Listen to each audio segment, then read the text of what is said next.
Shalom, saudara yang dikasihi dalam nama Tuhan. Renungan hari ini Sabtu 27 Agustus 2022. Diberi judul Air Mata Bahagia. Renungan harian tertulis di dalam Yeremia pasal 50 ayat yang keempat, demikian firman Tuhan. Pada waktu itu dan pada masa itu demikianlah firman Tuhan. Orang Israel akan datang bersama-sama dengan orang Yehuda. Mereka akan berjalan sambil menangis dan mencari Tuhan Allah mereka. Bacaan harian tertulis di dalam Yeremia pasal 49 sampai 52. Jika kita membaca kitab Yeremia secara utuh, maka kita akan menemukan bahwa walaupun ada begitu banyak peringatan, namun ada juga nubuatan pengharapan. Jika menilik situasi mereka saat itu, maka sepertinya tidak ada lagi harapan. Israel dengan 10 sukunya telah terbuang ke negeri Asyur, dan Yehuda dengan 2 sukunya sedang dalam proses terbuang ke Babel. Yehuda sendiri terbuang ke Babel dalam 3 rombongan, dan dalam prosesnya Bait Allah, tembok dan rumah-rumah dihancurkan. Dalam situasi terburuk sekalipun, Tuhan membuktikan bahwa rancangannya tidak akan gagal, dan Dia sanggup mengubah segala situasi dan kondisi. Tertuduh menjadi bebas. Siapapun yang menjumpai mereka memakan habis mereka, dan lawan-lawan mereka berkata, "Kami tidak bersalah, karena mereka telah berdosa kepada Tuhan." Tempat kebenaran Tuhan, pengharapan nenek moyang mereka.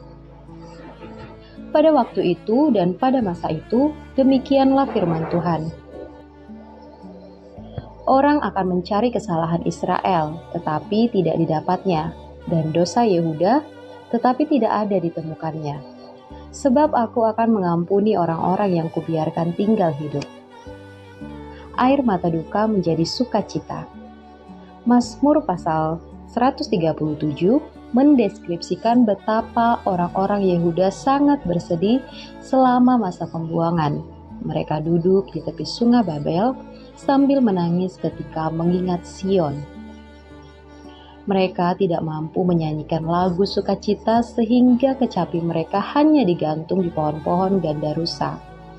Tetapi Allah setia terhadap janjinya. Setelah 70 tahun hidup dengan penuh air mata di pembuangan, Tuhan mengembalikan mereka ke tanah Yehuda dengan cara yang ajaib. Ketika Tuhan memulihkan keadaan Sion, keadaan kita seperti orang yang bermimpi. Pada waktu itu, mulut kita penuh dengan tertawa, dan lidah kita dengan sorak-sorai. Orang yang berjalan maju dengan menangis sambil menabur benih, pasti pulang dengan sorak-sorai sambil membawa berkas-berkasnya. Tertulis dalam Mazmur pasal 126 ayat 1, 2, dan 6. Dosa menghasilkan penghukuman dan ratapan tangis. Kembalilah kepada Tuhan dengan sungguh, maka Ia akan menghapus air mata duka cita. Refleksi hari ini, apakah Anda sedang tersesat sehingga merasa terbuang seperti Yehuda? Anda menangis karena merasa begitu berat dan tidak berpengharapan. Maukah Anda kembali kepada Tuhan? Ia pasti akan memulihkan Anda. Power statement. Semua orang dapat membuat Anda tersenyum. Banyak yang dapat membuat Anda menangis. Tetapi hanya pribadi yang spesial yang dapat membuat Anda menangis sembari tersenyum. Mari kita berdoa. Ya Tuhan, inilah aku dengan segala bebanku. Bangkitkanlah kembali padaku kegirangan, karena selamat yang daripadamu, dan pulihkanlah aku. Amin.